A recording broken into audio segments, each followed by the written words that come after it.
despite my having failed to ring the bell. Andrew Williams. Mr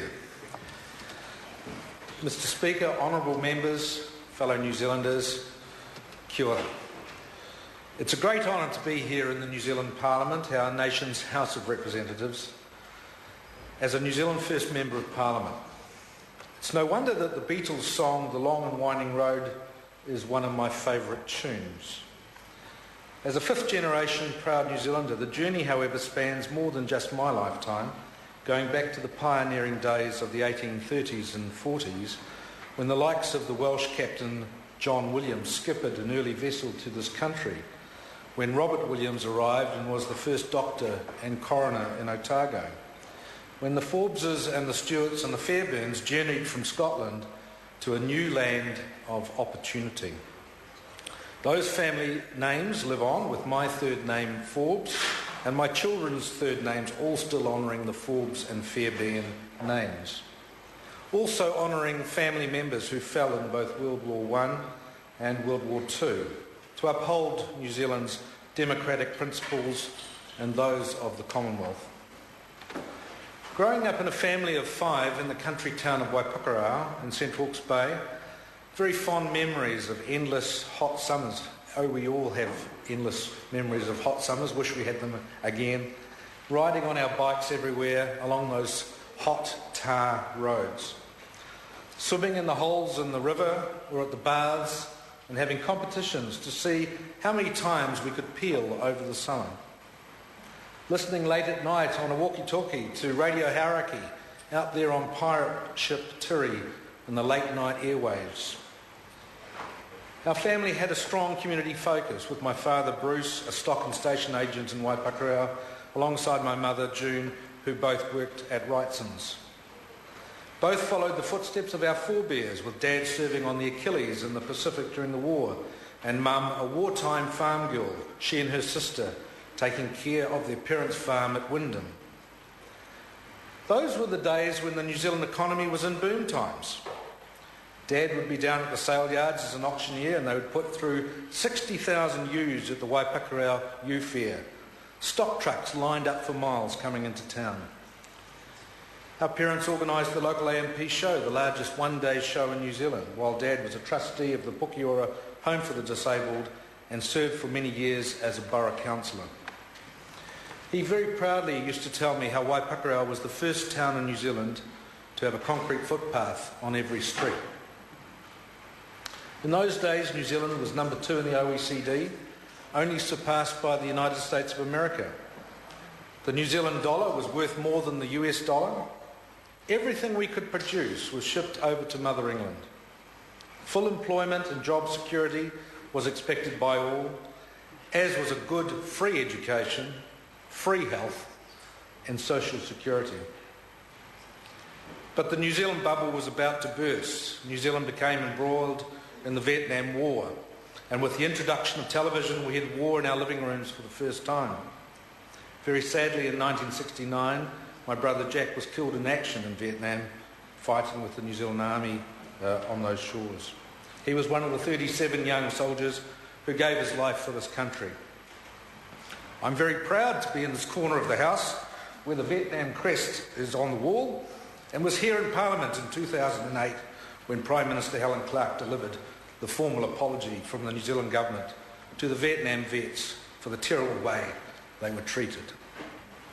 We as a family never got over that tragic loss. In 1971 we visited Terendak Camp in Malaysia where Jack's buried, and we were very proud to be there to see his grave.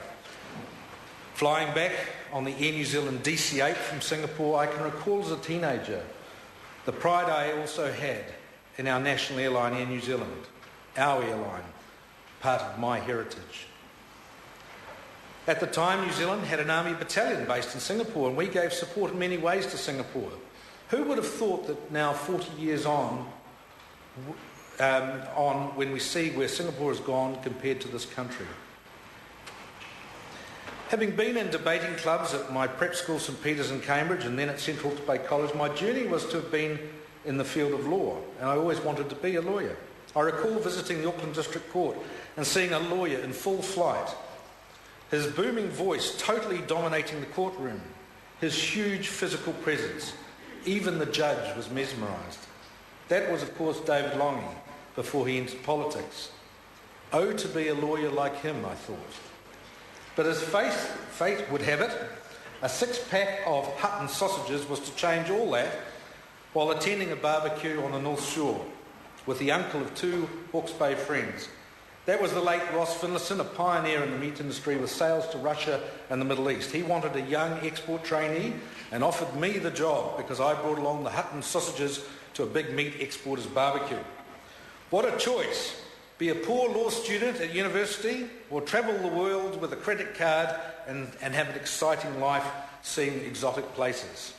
So by the age of 20, I was going to amazing places like Saudi Arabia and Kuwait and Oman and throughout Asia. However, New Zealand's bubble was about to burst with New Zealand joining the EEC, Britain joining the EEC. No longer could we rely on the huge UK market, so exporters pounded the pavements in exotic new markets trying to diversify hundreds of thousands of tonnes of sheep meats. My journey on the long and winding road moved into farmed venison for Wrightsons, taking this wonderful low-fat meat to Japan, Asia, the United States, Canada and Europe, and then managing their perishable air freight and shipping side for Challenge Freight, part of Fletcher Challenge. And in those days, the Terrace, as we all know, the Terrace in Wellington, was the commercial hub of corporate New Zealand, with head offices for Fletcher Challenge, Crown Corporation, Dalgettys, Briley's and many other famous New Zealand company names. The Think Big project saw the likes of the Clyde Dam being built, the methanol plant being built in New Plymouth, our container ports being developed. New Zealand was really going places. However, in less than a decade or so, much of corporate New Zealand was totally transformed and carved up. Head offices moved from Wellington to Auckland or offshore. Corporates downsized or disappeared. New Zealand Railways, the BNZ Air New Zealand, sold out. What a mistake we would all come to regret.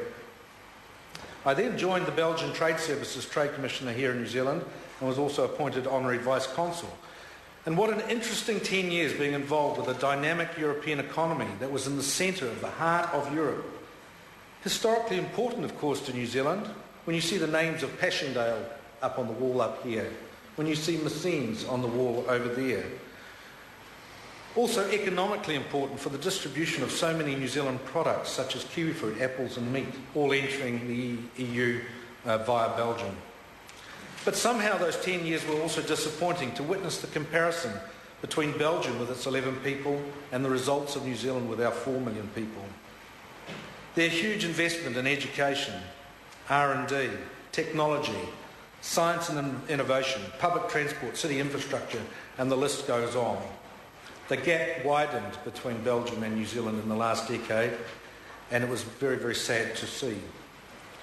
This was one of the factors that inspired me to get more involved in local government, becoming a councillor, a community board member, and then the mayor of North Shore City, to try and bring some of that European flair and innovation to the shore and to the Auckland region. My sincere thanks go to the council and staff of North Shore City during my 9 years' involvement with them. We achieved so much as New Zealand's 4th largest city, with cutting-edge technology, innovative thinking leading the way in New Zealand, and our council was recognised both here and internationally. We put in place the first 15-year long-term council plan of any council in the country. We sorted out the 18-year-old pack and save supermarket wrangle on Wairau Road, the Birkenhead Library fiasco and the ever-looming risk of the commercial airport at Whenuapai Air Base. My thanks go to the Whenuapai Air Base Action Group, who saved the North Shore from the environmental effects and safety risks of a commercial airport in their urban region. My thanks also go to the Long Bay Great Park Society and the Chelsea Estate Heritage Society. In both cases, we secured hundreds and hundreds of acres of land, pristine land and native bush, taken into public ownership for all time and for this and future generations to enjoy. So much achieved in a short space of time, only to have the rug pulled out from under us with the Auckland Super City. The 800-page Royal Commission report was tossed in the bin and replaced by a 34-page handout within 10 days of the Commission reporting. The shore is not the same today and is a shadow of its former self. It's a tragedy, really, that 230,000 people have effectively been disenfranchised, with corporate Auckland in the form of the CCOs now in control of the city. The North Shore sewage treatment plant, with hundreds and hundreds of millions of dollars developed by the ratepayers over decades, given away for a peppercorn dollar or so, handed over to a board of directors. Gone are the annual arts competition, the Wagon Walk Dog fundraiser, the Body Arts Awards. The weeds are growing taller in our city, as the Honourable Member Jonathan Coleman from Northcote will attest to, as he was in the paper talking about it just a week or so ago. Services are declining and the rates and costs are going up. That was not the way we expected the North Shore to become, certainly not why I moved to the North Shore. But a mayor's role is very much a 24/7 position, always on call and in demand. It must encompass the needs of all sections of the community. And I'd like to pay tribute to all mayors, regional chairs, councillors and community board members throughout the country. They do a fantastic job and deserve far more recognition for the important framework they provide throughout New Zealand. I look forward to working to assist local government through my appointment to the Local Government and Environment Select Committee. And the principles of New Zealand First align with the social, environmental and economic actions of a mayor, in line with the principles that the Right Honourable Winston Peters and the New Zealand First members have had all these years. I'm very proud to be able to apply what I've learned in local government to my role as a New Zealand First MP. Factors such as the seniors who have greatly benefited from the Super Gold Card with free off-peak travel, support for the Returned Servicemen's Association with $1 million of funding going to the RSA, introducing child visits for under sixes, and my wife Jane, a former Plunket nurse and now child health manager, will attest to the importance of that. The disability support, the owning of and building and maintaining of community assets, economic policies focused on export-led recoveries, all New Zealand First principles that we should all aspire to. My thanks in closing go to my wife Jane, who we've been married now for 31 years, who stood by me through this lengthy journey. She was a great mayoress and will be by my side as a Member of Parliament. Thanks too to my children Sam, Nikki and Bryony, who no doubt have had a very colourful father, but one with the family and New Zealand's interests always at heart. Thanks go to the New Zealand First supporters and all other supporters too that have supported me over the years. It has been wonderful to know that you are behind me.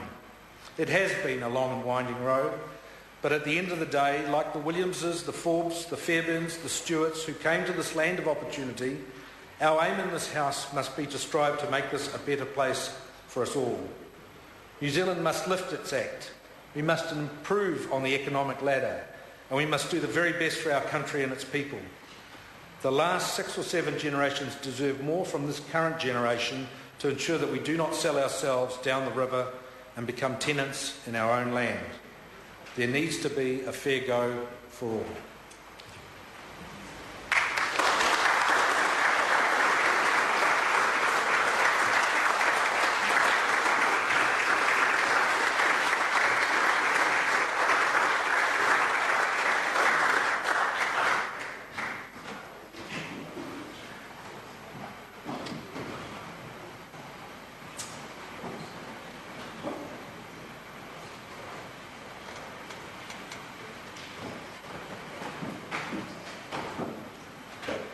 To make his maiden speech now, Richard